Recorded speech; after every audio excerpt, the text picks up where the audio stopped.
welcome to Talk of the Town. I'm your host, Carrie Dillon. We are joined by Sanford Jones.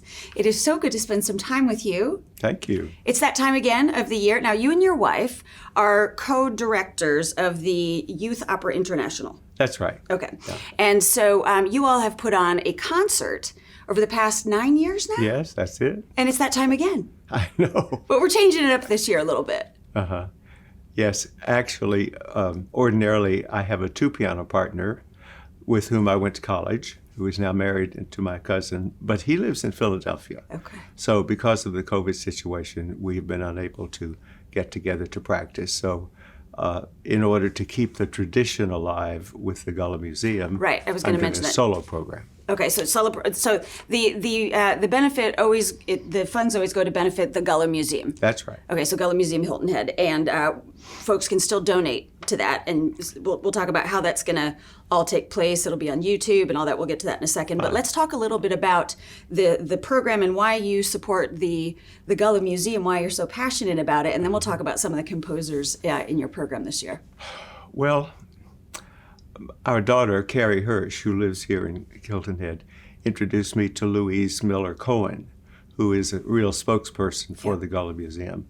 And when I learned how the Gullah culture came and arrived and worked the land and were very ecologically minded, I thought, my goodness, this is a model for contemporary society. Let's pay attention to that. Yeah. So I've often wanted to support in any way I could their efforts to restore the museum. Fabulous. Okay, so the proceeds will go to the Gullah Museum. That's right. And let's talk a little bit about your choices of composers, some of the pieces you're going to be doing. Let's talk a little bit about that. Well, I started piano when I was 6, and I went through the regimen of American and European white male composers. That's what you did those days. And it wasn't until very recently, and in fact, again, my daughter, Carrie, is always wedging me to the contemporary scene.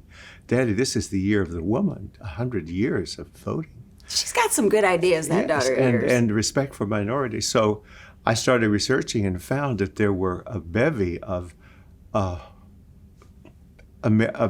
women, black composers, and other ethnic groups. And so we have put them into the Bach, Beethoven, Bernstein sequence to interrupt the classical flow. Yeah. But I think that the bigger question is that particularly children today, they need exposure to really fine music. Absolutely. It doesn't have to be in the classical form, you know, a Mozartian scale-like piece, but they have to know what Beethoven's voice sounded like. And people say, what are you doing during the COVID situation? And I said, well, we haven't left the house, but I have lots of friends that I spend hours with every day. And really, when you're in the company of Bach and Beethoven and Bernstein, Chopin and Debussy, you've got friends right in your living room. And I think that's so important that young people now have the experience of studying good classical music. Yeah.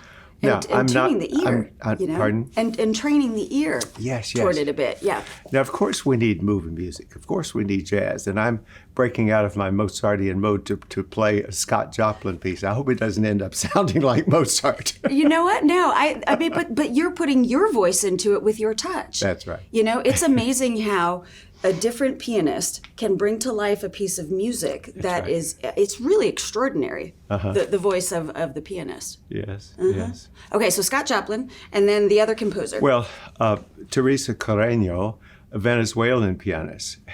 When I did the research, I was amazed that these women like Clara Schumann and Fanny Mendelssohn have written not only pieces for piano, but concerti and symphonies. And they simply have not had the hearing that the white male composers have. And so this is a small effort to introduce people to these. Bring focus to that. And then there's one other musician that Valerie Capers. Yes, now Valerie Capers is still living. She's 92 now. But she started piano when she was 6, but that very year she lost her sight.